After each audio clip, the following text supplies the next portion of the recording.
Qu'est-ce que le dialogue social? Qu'est-ce que tu peux nous en dire aujourd'hui dans une approche un peu large et qui nous ramène aux sources? Merci Stéphanie, bonjour à toutes et à tous, ravie de vous retrouver. Oui, le dialogue social, alors on vous propose une diapositive qui est la définition du dialogue social faite par l'Organisation internationale du travail. Alors ça veut dire international, effectivement c'est une vision très macro puisque dans cette définition on inclut les représentants du gouvernement, hein, si on est dans une largeur, on va dire, du dialogue social. Mais ce qui va nous intéresser aujourd'hui dans cette définition, c'est de la ramener à l'entreprise et entre les employeurs et les salariés. Et on voit que la définition du dialogue social inclut tout type de négociation, de consultation, d'échange. Voilà. Mais le dialogue social au niveau de l'entreprise, effectivement, se passe plutôt entre les employeurs et les salariés, même si on sait entre les IRP, pardon, même si on sait que les IRP ont des échanges informels avec les salariés, il n'empêche qu'il est institutionnalisé entre uniquement ces deux parties, hein, employeurs et représentants du personnel, pardon. Dans ce dialogue social, Patricia, ce qui est important vraiment, c'est l'objectif. Et l'objectif que l'on va poursuivre. Et concrètement, sur quoi porte le dialogue social? Qu'est-ce qu'on négocie? Je dirais que l'objectif principal du dialogue social, c'est d'encourager une logique de participation démocratique entre les différents acteurs d'une entreprise. Et c'est important parce que d'arriver à négocier, ça veut dire rechercher un consensus. Enfin, on peut discuter un peu ce terme, mais c'est celui qui est employé par l'Organisation internationale du travail. On va le rechercher sur quoi, ce consensus? Sur ce dialogue, sur la négociation? La négociation de quoi? Et peut-être, pour illustrer, récemment. Alors là, on vous a mis donc des diapos suivantes. On vous a mis des chiffres, c'est des chiffres clés qui sont relevés d'une enquête de l'ARACT, de l'Agence régionale des conditions de travail, sur le Grand Est. Alors, on voit bien que le dialogue social, avant la crise sanitaire, a servi à négocier des accords, et pas qu'un petit peu, hein, quand même 73% de cas d'accord ont abouti à une signature. Mais on était plutôt sur des thématiques, 56%, vous pouvez le voir sur la QVT, 53% sur le télétravail, 50% en rémunération, 52% sur l'égalité professionnelle. Ensuite, on a eu des accords, voilà aussi, qui ont été sur le fonctionnement, la pénibilité, l'emploi. Mais on voit bien que le dialogue social dans une entreprise fait aboutir à des accords, donc à une négociation, donc à une consultation, à des échanges, à un dialogue entre l'employeur et les représentants du personnel pour essayer d'améliorer les conditions économiques, sociales de l'entreprise. Là, c'était vraiment dans une situation avant la crise. Et pendant la crise sanitaire, est-ce que le dialogue social s'est poursuivi? Bien sûr qu'il s'est poursuivi pendant la crise sanitaire, parce que je pense que non seulement il s'est pas arrêté, mais il a dû aussi se renforcer, parce qu'on voit bien que là, alors les thématiques ont changé, bien sûr, hein, puisque le contexte sanitaire a fait qu'il a fallu aller sur des thématiques pour adapter les conditions de travail, pour adapter le plan de continuité d'activité de l'entreprise. Hein, on le voit à 80%, on voit 70% des ajustements de l'organisation du travail, on est à 66% des situations de personnes vulnérables du point de vue santé, puisque bien sûr que la crise sanitaire, il y a eu un gros impact sur la santé, mais la santé non seulement physique, mais psychologique aussi. 55% sur les rémunérations, donc, dont la prime Covid, hein, baisse du salaire liée au chômage partiel.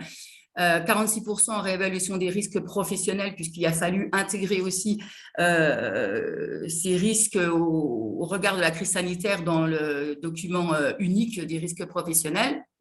Donc, on voit bien que le dialogue social, je pense, ne s'est pas arrêté, mais au contraire, a eu aussi toute son importance, parce que là, je pense que du côté employeur, du côté représentant du personnel, on a vu que pendant ces crises, il fallait aussi développer ou renforcer la valeur solidarité pour que les entreprises tiennent, et donc que les salariés tiennent aussi pendant cette crise sanitaire.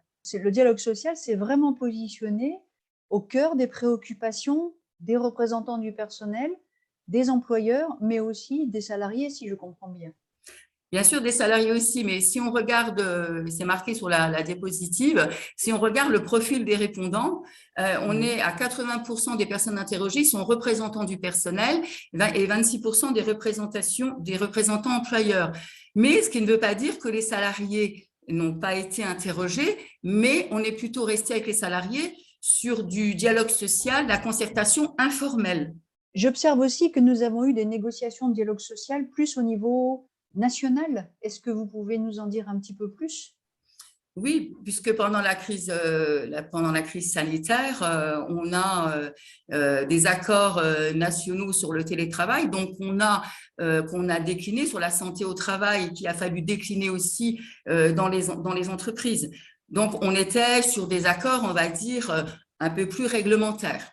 Tu évoquais justement la question de la place des salariés. Alors, comment peut-on aujourd'hui introduire peut-être la prise en compte des représentants du personnel, des employeurs et les salariés dans une vraie réflexion qui peut conduire après à la négociation éventuellement. Mais comment on pourrait ouvrir ce sujet-là? Dans le cadre du dialogue social, ça fait 3 webinaires qu'on insiste sur le fait que les salariés ont toute leur place dans ce dialogue social, car ils sont aussi au cœur de l'action syndicale.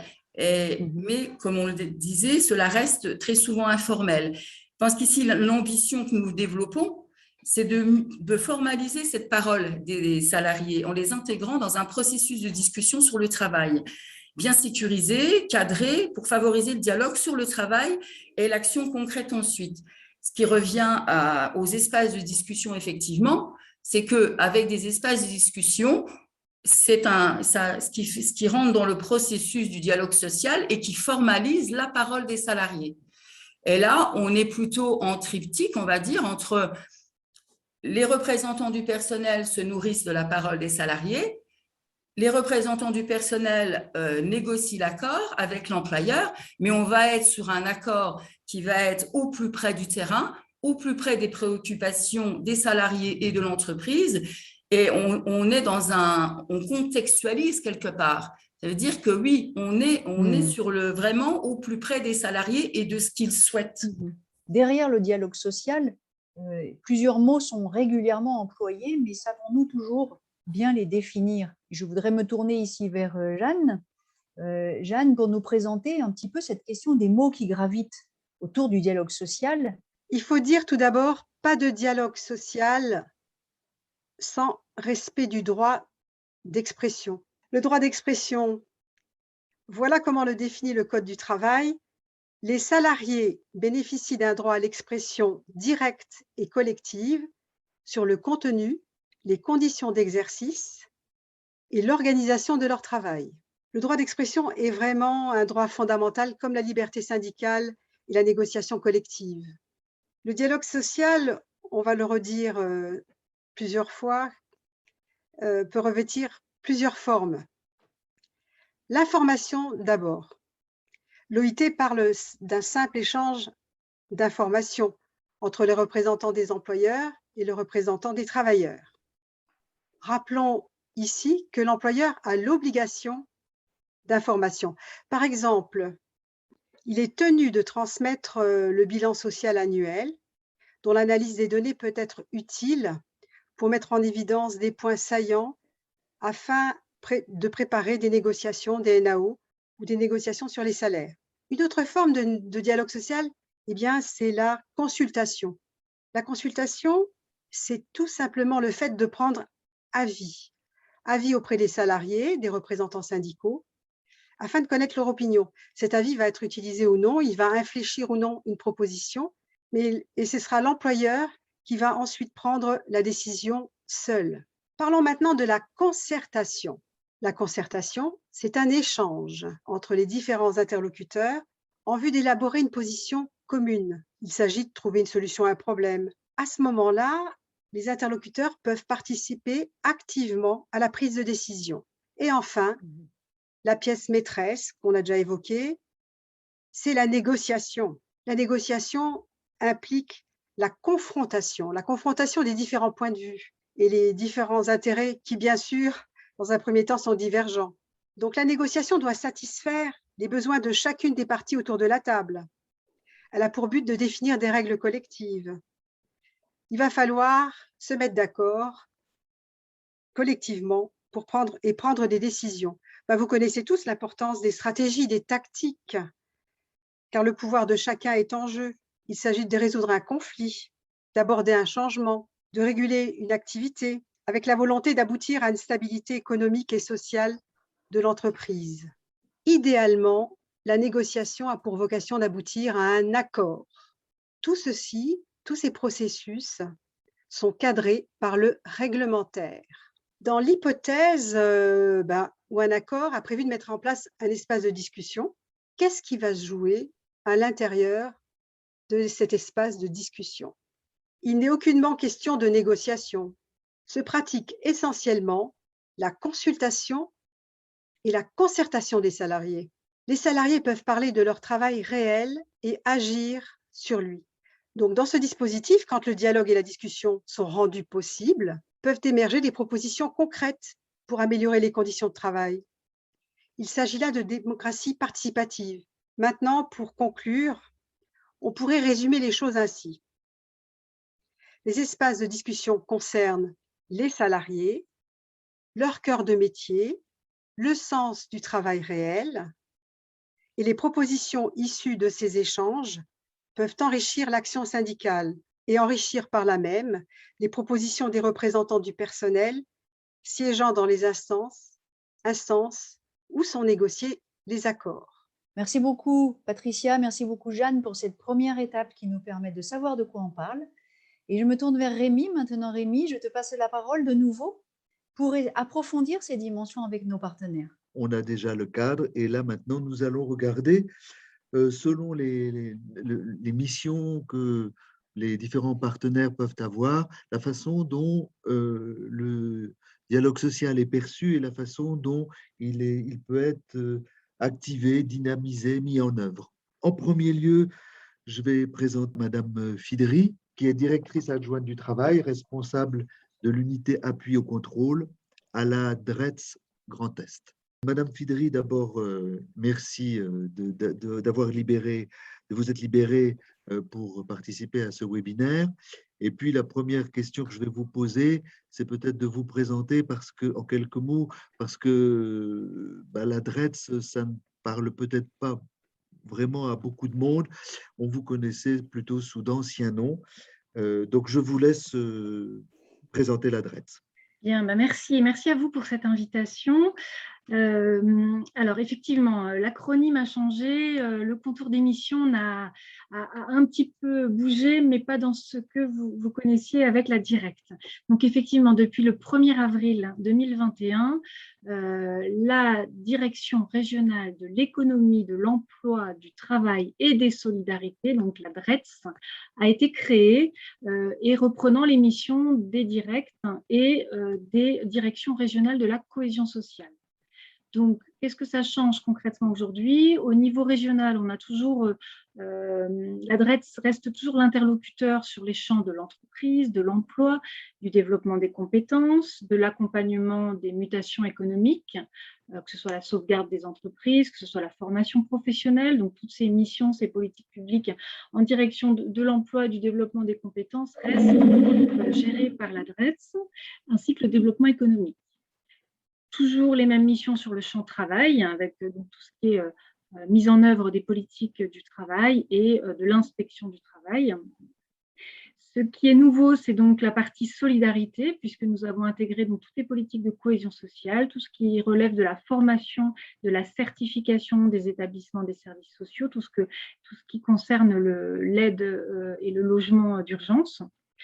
Et puis, les missions concurrence, consommation, répression des fraudes sont aussi toujours assumées par la DRETS, même s'ils n'apparaissent plus dans l'acronyme, puisqu'avant, les 2 C de direct étaient bien la concurrence, consommation, mais ils sont toujours avec nous, avec une spécialisation un petit peu au niveau régional de tout ce qui est protection des pratiques concurrentielles, hein, et puis c'est surtout voilà, le code de la concurrence qui est contrôlé au niveau régional, et au niveau départemental, on va retrouver plutôt ce qui relève de la protection du consommateur, donc ce qui relève du code de la consommation. Alors dans ce contexte très évolutif, effectivement, comment on se positionne et comment surtout on décline cette ambition forte de soutenir le dialogue social de qualité.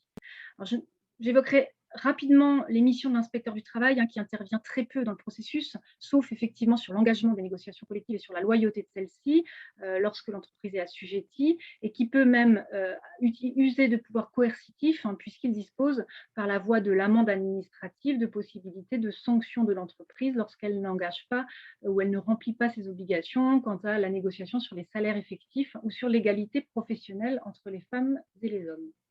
Alors ça, ce sont effectivement la partie inspection du travail. À côté de ça, au niveau de RETS, on a quelques autres leviers sur lesquels je souhaite partager quelques exemples avec vous pour illustrer toute cette attention particulière de l'administration du travail sur le soutien des actions concrètes en faveur du dialogue social.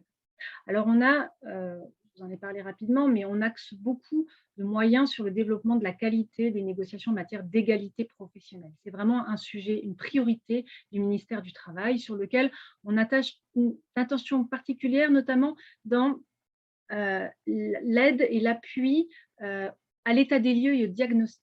On sait que c'est souvent ça qui fait défaut, que les accords se concluent voilà, 4 années tous les 4 ans. Voilà, il n'y a pas vraiment de retour d'expérience qui est tiré des précédents accords. Et du coup, on essaye, alors pas directement, mais par l'intermédiaire de conventionnement, notamment avec des associations, des prestataires qui sont vraiment inscrits dans le paysage par rapport à ce sujet-là. On essaye de faire que les entreprises puissent avoir accès à cette aide sur la qualité, sur l'enseignement tiré des accords passés et notamment pour le renouvellement de ces accords. Le deuxième point sur lequel nous agissons, c'est aussi tout ce qui concerne le fonctionnement et le développement des attributions du comité social et économique. On a passé un temps fou à balayer toutes les listes, à regarder si toutes les entreprises rentraient bien dans le processus, avaient effectivement relancé les processus et étaient à jour de leurs obligations par rapport à la désignation de leurs représentations du personnel. On a aussi un axe fort avec le plan régional de santé au travail, puisqu'on avait un groupe qui a travaillé sur un document à destination du public sur quelles sont les missions santé-sécurité et les leviers des IRP dans les entreprises de moins de 50 salariés, puisqu'on sait que voilà, c'est souvent là aussi où ça pêche, entre 11 et 49 sur l'aspect santé-sécurité au travail. Les membres, des fois, n'ont pas forcément toujours les bons repères par rapport à leur mission et à leurs possibilités d'action en matière de santé-sécurité au travail. Troisième axe, c'est tout ce qui concerne le développement de la négociation collective dans les petites et moyennes entreprises. Je vous l'ai évoqué brièvement tout à l'heure, mais c'est vrai que l'animation des observatoires de la négociation collective au niveau de l'échelon départemental permet une certaine dynamique aussi. Alors voilà, on sait que face à nous, on a des interlocuteurs aussi qui ne sont pas forcément toujours présents et bien présents dans les entreprises de moins de 50 salariés. Néanmoins, voilà, c'est sûr que le fait de vraiment rendre ces observatoires très dynamiques est un petit peu long. Néanmoins, on voit quand même quelques territoires qui arrivent à prendre en charge des initiatives qui sont vraiment très, très intéressantes dans ce cadre-là. Quatrième axe, c'est relayé du national, c'est aussi tout ce qui concerne la mise en place d'une culture des relations sociales communes ou des formations communes qui sont prévues par l'article 2212-1 du Code du travail, qui vise vraiment à améliorer les pratiques du dialogue social dans les entreprises avec la mise en place et le soutien d'initiatives peut-être portées aussi par des instances de dialogue social territorial. Donc ces formations-là, donc c'est l'Institut national du travail qui organise un peu le dispositif, a vraiment pour objectif de confronter les regards sur l'entreprise en questionnant les acteurs sur leur représentation du dialogue social et donc de faire ces formations en même temps à des représentants salariés, des représentants employeurs, pour que derrière la compréhension soit la meilleure possible. Enfin, dernier point, c'est, ben voilà, on est un bel exemple aujourd'hui, c'est l'accompagnement que la DREETS peut faire sur toute initiative ou projet porté par des instances paritaires territoriales, sectorielles ou interprofessionnelles qui soit un peu innovant en termes de dynamisme sur le dialogue social. Donc, on peut effectivement conventionner avec un budget spécifique des structures et on a aussi, chaque année, on essaye de faire un appel à projet pour soutenir des nouvelles formes un peu de projets qui remportent un intérêt très fort pour nous. Alors, c'est vrai que ces espaces de discussion, c'est quelque chose sur lequel on a une certaine conviction dans l'utilité. Alors déjà, bon, c'est vrai qu'ils n'ont pas forcément encore de définition aujourd'hui, et c'est tant mieux. Ça permet d'être encore plus innovant et de laisser le cadre très ouvert. Après, il nécessite quand même une bonne discussion sur le périmètre et la nature de ces espaces. Alors c'est vrai c'est pas tout nouveau puisque dans l'accord national interprofessionnel de 2013 sur la qualité de vie au travail, on en a déjà parlé, la recommandation était posée. Néanmoins, il y a encore trop peu d'expérimentation, donc on essaye de les soutenir. On a aussi soutenu une autre expérimentation dans le Grand Est sur plus une approche métier. Là, on est vraiment en direction d'une population métier, puisqu'on travaille avec les bûcherons qui sont sur des postes assez isolés et qui, voilà, aussi, on voit ce que ça peut donner par rapport à ces actions concrètes. Donc voilà, pour nous, ces espaces de discussion, ils sont le lieu d'expression des difficultés, de pouvoir mettre aussi des mots sur le vécu au travail, d'évoquer des situations concrètes, je vous l'ai dit, dans le respect déjà des uns des autres, des participants, et puis avec des périmètres bien définis pour que ça puisse porter ses fruits. Et nous, voilà, nous sommes convaincus que ça permettra d'ouvrir des pistes de dialogue sur des problématiques liées au travail. Donc on y attache un regard très, très voilà, attentif. Et on vous remercie d'avoir porté ce projet en Grand Est avec nous. On va d'abord vous remercier pour cette présentation qui montre bien que, en fait, il y a bien sûr la réglementation, mais que sans des attentions particulières, des initiatives, une volonté d'apporter de l'importance au dialogue social, mais aussi au diagnostic et au départ, et puis avec un certain nombre d'initiatives, vous avez parlé du plan régional de santé, vous avez fait le lien avec, entre santé et expression des salariés. Pour vous, un bon accord qui traduit un dialogue social de qualité et surtout un accord qui apporte aux uns et aux autres, c'est-à-dire aux salariés et aux employeurs, des avancées. euh, pour vous, qu'est-ce que ça peut être un bon accord? Pas forcément un regard exhaustif, mais trop souvent, malheureusement, on tombe sur des copier-coller, des choses qui, on voit, ne sont pas appropriées aux enjeux et à ce que les entreprises pourraient peut-être avoir comme ambition. Donc, je vous ai parlé tout à l'heure des étapes de l'état des lieux du diagnostic qui sont souvent trop faibles et qui, derrière, forcément, ont un impact sur la qualité de l'accord. Et voilà, je mettrai aussi en parallèle ces histoires du copier-coller ou alors le travail, des fois, on voit de cabinets extérieurs qui viennent plaquer des concepts. Et là, on voit que l'aspect confrontation des points de vue, elle ne s'est pas faite. Et derrière, il y a le risque que les solutions qui soient indiquées dans l'accord, elles soient incomprises ou contestées et pas du tout mises en œuvre.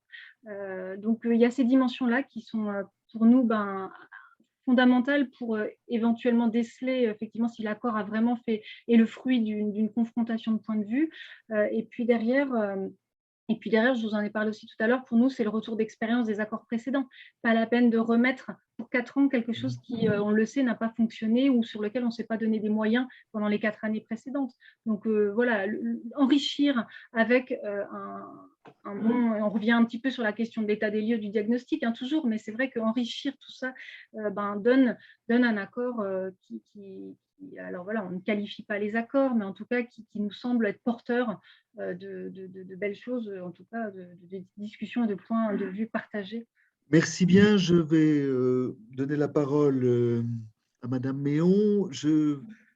Madame Méon, bonjour et merci d'avoir répondu à l'appel parce que vous êtes dans un domaine qui, a priori, enfin, ce n'est pas en tout cas ce qui vient à l'esprit immédiatement, qui n'est pas toujours lié avec le dialogue social.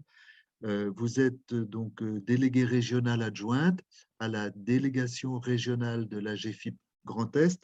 Même si vous n'avez pas changé de nom, peut-être qu'il est quand même nécessaire de rappeler qu'est-ce que fait, quelles sont les missions de la GFIP.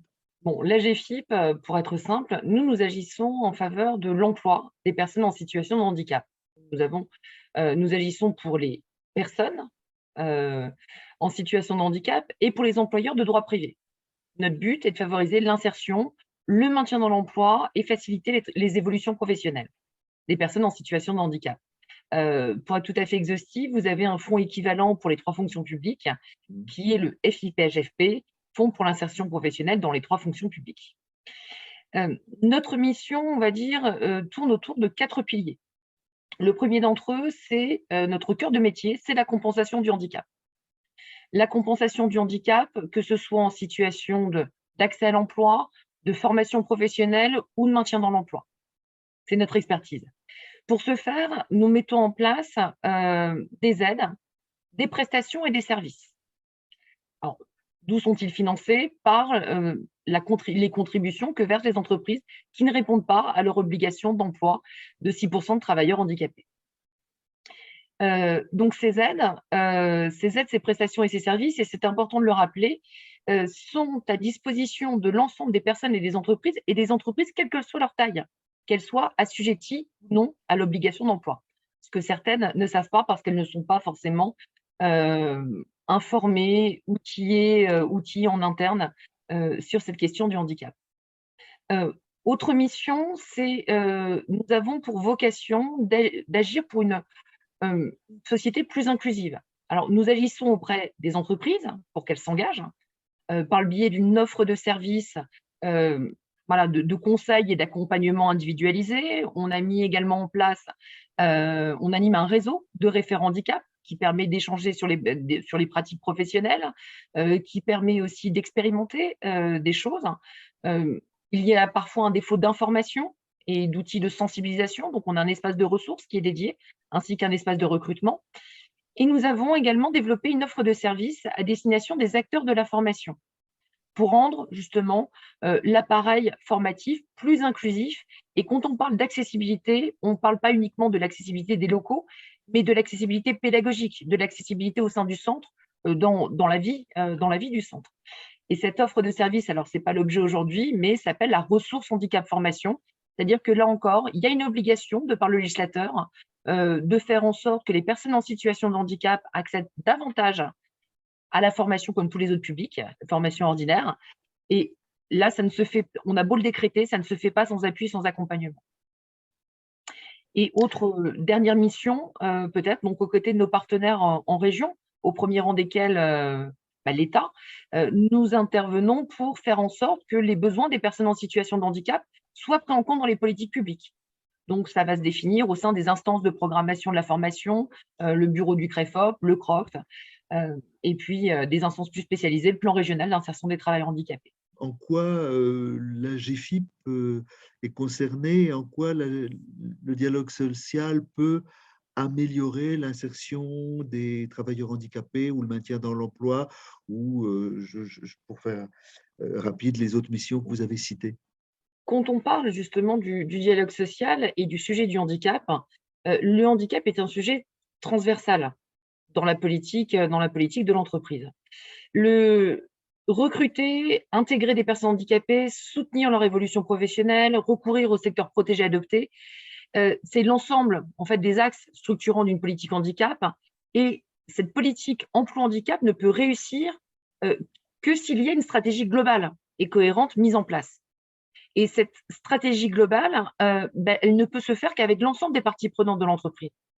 Ce dont on se rend compte aujourd'hui, c'est que ce soit les partenaires sociaux, les chefs d'entreprise ou les managers, ils sont parfois insuffisamment outillés sur le handicap, malgré l'ensemble des actions. Un partenariat, on en a d'ailleurs ensemble, pour avoir une meilleure connaissance des enjeux, de la réglementation qui est quand même dense, de multiples dispositifs. Donc, ça se fait déjà par le biais, et je reprends ce que Mme Gérard disait tout à l'heure, on a ce point de vue d'information, c'est-à-dire voilà, une des premières actions à conduire est déjà de savoir de quoi on parle. Donc, ces actions d'information, de sensibilisation pour une meilleure prise en compte des besoins des personnes en situation de handicap se fait par différents vecteurs. C'est de la sensibilisation, c'est de la formation, voilà, c'est toutes les actions que vous pouvez conduire. Et aujourd'hui, on est un exemple. Au-delà de ça, on va effectivement consulter sur les besoins des personnes en situation de handicap, mais encore une fois, conduire un dialogue social, ça ne peut se faire, et là, Marie-Frédy le rappelait tout à l'heure, que si on a un diagnostic éclairé de la situation. Et c'est souvent ce qui manque. Et sur la question de l'emploi des personnes en situation de handicap, ça déroge pas à ce constat. Donc, il faut déjà, afin de conduire un dialogue social éclairé, savoir quelle est la situation de l'entreprise au regard de l'emploi des personnes handicapées, comment elle est en capacité de progresser, mais à travers une analyse de ses freins et des leviers. Et c'est en fonction des ambitions que l'on se donne également et de la situation qu'on peut mettre en place ce plan d'action. Et là, vous allez me dire, et là, j'ai fil dans tout ça. Depuis plusieurs années, nous avons développé une offre à destination des entreprises qui s'appelle l'offre de conseil et d'accompagnement, qui est dispensée au plus près des territoires avec des interlocuteurs dédiés. Et dans ce cadre-là, on a la possibilité de mobiliser ce que l'on appelle un diagnostic action. Donc, c'est le même fonctionnement ce que propose la DRET, mais sur la question spécifique avec des experts du handicap. Mais cette analyse doit être transverse, c'est-à-dire que c'est en même temps sur les questions de prévention, de diversité, d'amélioration des conditions de travail, et ce diagnostic ne doit pas être déconnecté. Vous allez me dire, je vais anticiper, c'est quoi un bon accord? Alors là, la question est extrêmement difficile, mais un bon accord, c'est déjà un accord dont on est sûr qu'il soit réaliste. Et déjà, si on arrive, mieux vaut, à mon sens, avoir un plan d'action peu ambitieux, quitte justement à le réévaluer, parce que voilà, il faut aussi de l'ambition, c'est pas ce que je dis, mais il faut savoir quels sont les moyens dont on dispose à un moment N. Il y a peut-être des priorités différentes, et encore une fois, j'insiste sur le fait que le handicap n'est pas un sujet à part. Ça touche aussi bien le vieillissement de la population que l'amélioration des conditions de travail, que le maintien dans l'emploi, que la lutte contre les discriminations. Merci. Je vais donner maintenant la parole à Éric Drey. Donc, vous êtes chercheur à l'INRS.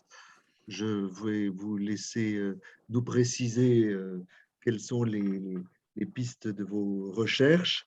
Et en fait, si on a choisi de vous faire intervenir aujourd'hui, je ne l'ai pas dit dans l'introduction, mais c'est parce que ce qui nous importe, nous, c'est pas d'avoir comme résultat l'implantation d'un espace de discussion, c'est de regarder qu'est-ce que ça produit au niveau du travail, qu'est-ce que ça produit dans le domaine de la santé. Et c'est sur ce dernier point que je vais vous laisser la parole. En quoi l'INRS s'intéresse au dialogue social et quel lien avec la santé? D'abord, bonjour à toutes et à tous. Merci pour votre invitation. Effectivement, pour ma part, je suis sociologue, je suis salarié de l'INRS à Nancy, donc parmi les équipes de recherche, je suis chargé d'études. L'INRS est un organisme ancien de recherche, de production d'informations et de formation et d'assistance. Il a été créé en 1947, en même temps que la sécurité sociale, et du coup, au moment de la création de la branche assurance maladie, risque professionnel.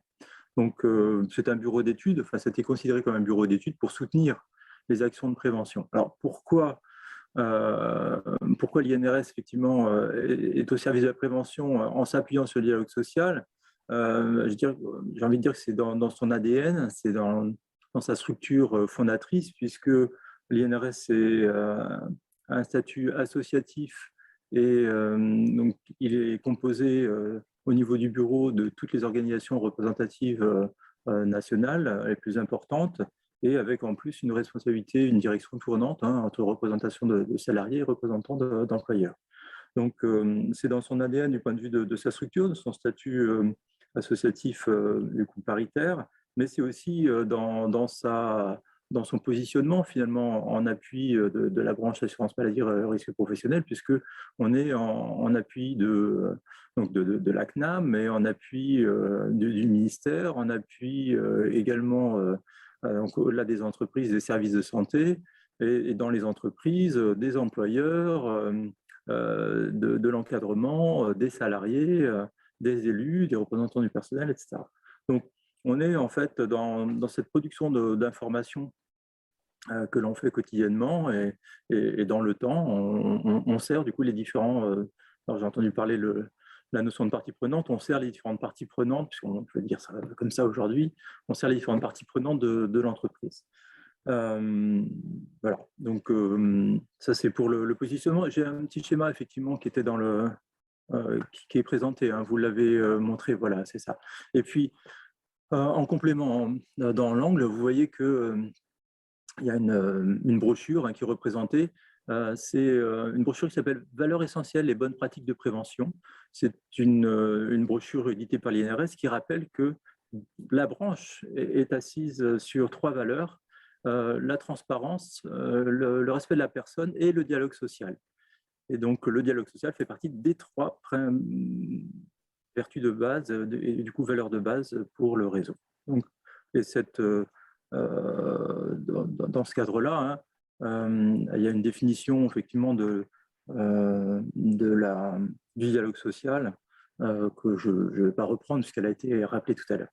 Pour vous, est-ce que la prévention est concevable sans dialogue social, avant de parler d'espaces de discussion? Et puis aussi, quelle est la place pour vous des espaces de discussion? Alors, effectivement, je vais prendre la diapo suivante. Pour nous, effectivement, le dialogue social, c'est un moyen. C'est un moyen, en fait, et les espaces de discussion sont un moyen complémentaire des autres instances de débat. Donc, le dialogue social est un moyen pour asseoir une culture.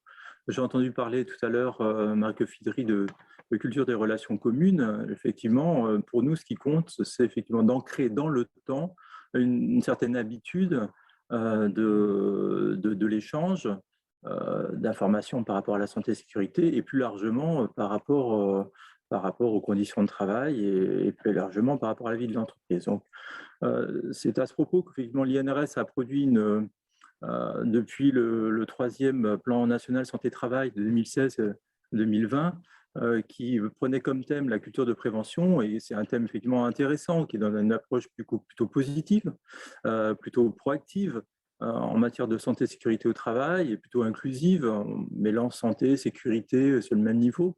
Donc, on a rappelé qu'une culture, ça n'était pas très bien définie, elle était mieux définie dans l'ANI, effectivement, l'accord national interprofessionnel l'année dernière, mais donc la culture de prévention, c'est l'ensemble des règles, valeurs, connaissances et représentations relatives à la santé et sécurité au travail, produites par les interactions en organisation qui influencent les pratiques et comportements de prévention. Vous voyez bien qu'au cœur d'une question de culture, il y a la question des usages en matière d'interaction dans l'organisation qui vont effectivement structurer non seulement des règles, on l'a dit, hein, les accords y contribuent, et donc des valeurs, des connaissances et des représentations, des manières de voir par rapport aux conditions de travail et à la santé et sécurité. Donc pour nous, ce qui compte, c'est de travailler dans le temps. C'est dans les statuts initiaux de l'INRS, cette question de culture.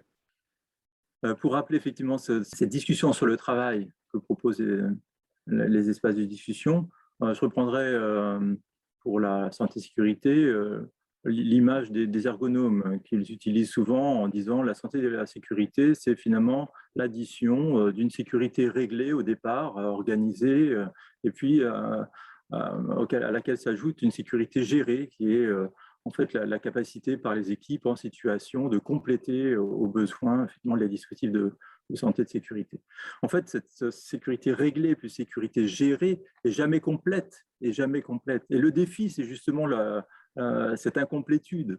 Et donc, on a besoin, comme le travail se transforme en quotidien, le personnel évolue et se transforme au quotidien, on a sans arrêt besoin d'activer des échanges pour gérer ces situations à risque, ces expositions. Et donc, le dialogue sur le travail, tel qu'il a été présenté tout à l'heure, est essentiel pour compléter le dispositif de prévention. Donc, c'est le but de ce schéma-là. En France, il y a des travaux sur la question du travail de prévention Le travail de prévention, c'est un travail d'abord d'organisation. On voit sur ce schéma à droite le lien entre les situations à risque et les dispositifs de travail et de prévention. Eh bien, il y a tout un travail d'organisation, mais ce travail d'organisation, on l'a dit, la sécurité réglée, elle n'est jamais complètement aboutie. Donc, il y a toujours un travail au niveau des acteurs, un travail d'articulation, d'abord d'ajustement, hein, d'adaptation aux situations, et puis un travail de négociation dans tous les sens du terme, négociation instituée, comme on l'a évoqué, mais négociation aussi personnelle, subjective par rapport aux expositions et aux situations à risque. Et donc, le travail de prévention, c'est ça, et les espaces de discussion doivent nous alimenter ce travail de prévention, viennent alimenter ce travail de prévention qui, lui, effectivement, contribue à la culture de prévention. Globalement, qu'est-ce que ça change dans l'expérience, dans la représentation des travailleurs? Qu'est-ce que ça change de pouvoir s'exprimer sur son travail et agir sur à la fois le travail et puis tout ce qui est prévention? On l'a dit, donc ces espaces de discussion, ce sont d'abord des espaces d'échange d'informations. Donc, effectivement, ces évolutions quotidiennes, continues du travail imposent des ajustements en permanence. Actuellement, j'ai un exemple récent dans l'aide à domicile, des structures où le travail est éclaté, les salariés sont isolés, on travaille en multi-sites et heureusement, là, une entreprise qu'on a suivie et qui mettait en place des groupes d'analyse de pratique. Au sein de ces groupes d'analyse de pratique, donc, pour lesquels il y a des groupes pour les aides à domicile, puis des groupes pour les encadrants. Pour les aides à domicile, ça permet de discuter effectivement du matériel à disposition, les produits éventuellement chimiques, les gants, les équipements de protection individuelle, certaines procédures vis-à-vis de des personnes âgées, etc., telle ou telle maladie, dans l'aide à la mobilité, etc. Donc, ce sont des points très techniques, très, très précis, très, très utiles, très précieux pour le travail. Et puis, plus largement, pour la prévention. Récemment, dans un de ces groupes, là, plutôt un groupe d'encadrants, une encadrante d'une agence à domicile a découvert qu'un accident de trajet devait être considéré comme un accident du travail. On se dit, mais waouh, on a besoin d'avoir ce genre d'instance pour que, effectivement, l'information circule à ce niveau-là. Voilà, c'est aussi peut-être banal, mais aussi essentiel et utile que ça. Et ce faisant, ces informations, effectivement, travaillent, bénéficient au collectif, mais surtout structurent des représentations quant au champ de responsabilité des salariés, mais des encadrantes par rapport à la santé et à la sécurité. Et au global, là, vous me présentez effectivement un schéma.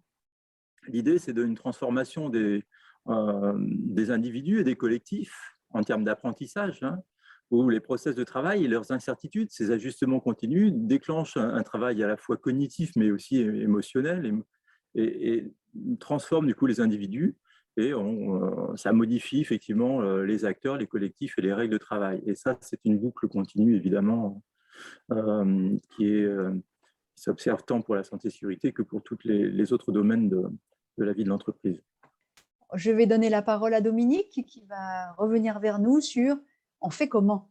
À toi, Dominique. Alors, merci beaucoup Stéphanie, et merci à toutes et tous, parce que après tout ce qui vient d'être dit, je pense qu'on est déjà prêt. Il y a pas mal d'éléments, au moins en fait de cadrage, et sinon en fait de méthode, sur ce qui a été évoqué. Peut-être avant de rentrer un petit peu plus dans le vif du sujet, vous avez joué le jeu de répondre à la question que Rémi en fait vous a posée, du bon et du mauvais accord. C'est toujours compliqué, c'est difficile de prendre parti en fait sur l'évaluation. Cela dit, même si l'exercice est un peu difficile, il nous prépare en fait à des éléments en fait de méthode, parce que dire qu'un bon accord, finalement, si je reprends un petit peu vos termes, c'est un accord en fait qui est réaliste, qui est contextualisé, qui prend en compte la transversalité en fait des sujets, qui n'est pas un copier-coller, donc en clair qui est vraiment lié en fait à l'entreprise, à ses problématiques, ses enjeux, etc. C'est un accord en fait qui finalement relate un petit peu une sorte de combinaison, d'hybridation. Je reprendrai en fait, je retraduirai peut-être les mots d'Éric Drey en fait tout à l'heure de cette manière-là, pour dire que finalement il y a plein d'espaces dans lesquels en fait les choses peuvent se discuter et un accord, la conclusion d'un accord, une négociation, c'est un élément du dialogue social. Et il y a d'autres lieux, d'autres espaces pour discuter en fait le travail qui parfois en fait sont plus appropriés. C'est vrai que la recherche nous renseigne beaucoup sur ces sujets-là. On en a déjà un petit peu parlé précédemment, dans les webinaires précédents, sur les travaux de Mathieu Deschessart également, en sciences de gestion, autour de ces questions d'espaces de discussion qui sont pour lui, on l'avait dit, des espaces dans lesquels le management de proximité anime la controverse sur le travail, les différentes manières de voir en fait le travail, et établit un compromis sur le travail, établit des règles nouvelles. Donc ça a aussi été évoqué par Rémi tout à l'heure. C'est pas forcément un accord, c'est pas forcément un élément régalien dans l'entreprise, si on peut parler en fait comme ça, qui fait l'objet d'un accord. Il y a plein d'accords aussi, d'autres modalités en fait de se mettre d'accord sur les éléments en fait au travail. Alors, ce qui peut-être nous semble intéressant à approfondir, c'est un petit schéma que vous commencez à voir de manière récurrente dans les webinaires. Là, je l'ai mis en présentation un petit peu plus resserré pour pas trop étendre le message, mais on revient de manière récurrente sur 4 points qui nous semblent des points clés. Je n'en reviens pas, on l'a déjà évoqué à plusieurs reprises, la qualité du travail, c'est le fait dans des contextes de transformation pour les salariés de pouvoir s'exprimer et agir sur le travail. Et c'est vrai que les espaces de discussion sont très très utiles dans ces cadres-là. Et on voit que dans les démarches d'amélioration de la qualité de vie au travail, demain de la QVCT, il y a différentes grandes étapes méthodologiques qui sont importantes, le cadrage, le diagnostic, ça a été évoqué en fait à plusieurs reprises, l'expérimentation avec des choses qu'on évalue, qu'on expérimente et qu'on évalue pour avoir des retours d'expérience, savoir si ce qu'on a mis en œuvre en fait fonctionne bien et qu'on étend plus largement en fait qu'on pérennise. Le début de cette méthodologie avec l'idée de cadrage, c'est aussi se mettre d'accord sur la manière dont on va faire, dont on va réaliser en fait tout ça. Ce plan, on va dire un petit peu en 4 étapes de méthodologie sur les démarches en fait QVT qui permettent de poser et d'asseoir en fait ces espaces de discussion sont vraiment des étapes. Ça peut paraître comme ça peut-être un petit peu lourd en termes de mise en œuvre, mais c'est vraiment quelque chose qui est extrêmement utile parce que ça permet vraiment là pour le coup en fait de se mettre d'accord, d'identifier ensemble à plusieurs dans des cadres en fait d'échange sur qu'est-ce qui fait en jeu, qu'est-ce qui est important en fait dans notre organisation. Ce qui nous semble également important, c'est que la négociation, le dialogue social, les espaces de discussion, tout ça en fait, ça recouvre, on l'a vu, grâce aux définitions, aux éléments de définition, aux éléments de cadrage qui nous ont été donnés en début de webinaire, ça présente aussi un certain niveau de risque aussi pour les personnes qui prennent part en fait à ces différents échanges. Et ça nécessite à un moment donné aussi quand on développe des espaces de discussion pour nourrir le dialogue social, de bien poser en fait ce cadre pour sécuriser également l'expression des uns en fait et des autres. Et il ne s'agit pas, et là je pense que ça peut être un élément de méthode qui est particulièrement sensible en fait et important.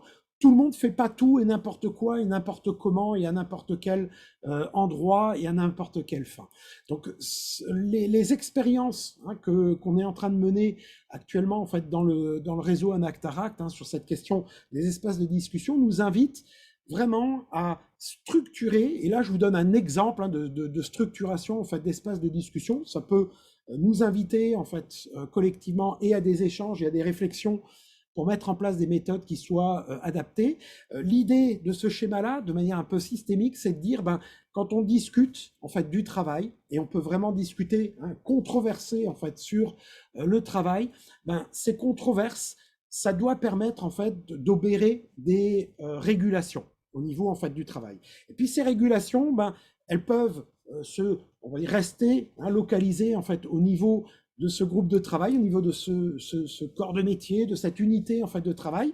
Et parfois, même souvent, on peut dire, il y a des décisions qui sont à prendre, qui vont au-delà des délégations en fait de responsabilité qu'on trouve au niveau le plus local, où le travail peut être source d'échange. Alors c'est intéressant que à cette échelle, un micro au niveau en fait du travail, à cette échelle d'espace de discussion, les choses soient structurées pour faire remonter d'éventuelles recommandations à un niveau que vous voyez là à l'écran, en fait, qu'on appelle un comité de suivi en fait, de la qualité de vie au travail, dans lequel vous voyez les différents décideurs, aussi bien politiques, direction, que les directions d'achat, techniques, bureaux d'études, RH, qualité, achat, au niveau social, les instances paritaires, les instances de représentation en fait, du personnel, les IRP, les acteurs en fait, du dialogue social interne, que tous ces décideurs puissent à un moment donné venir se nourrir en fait, du terrain, des échanges en fait, du terrain,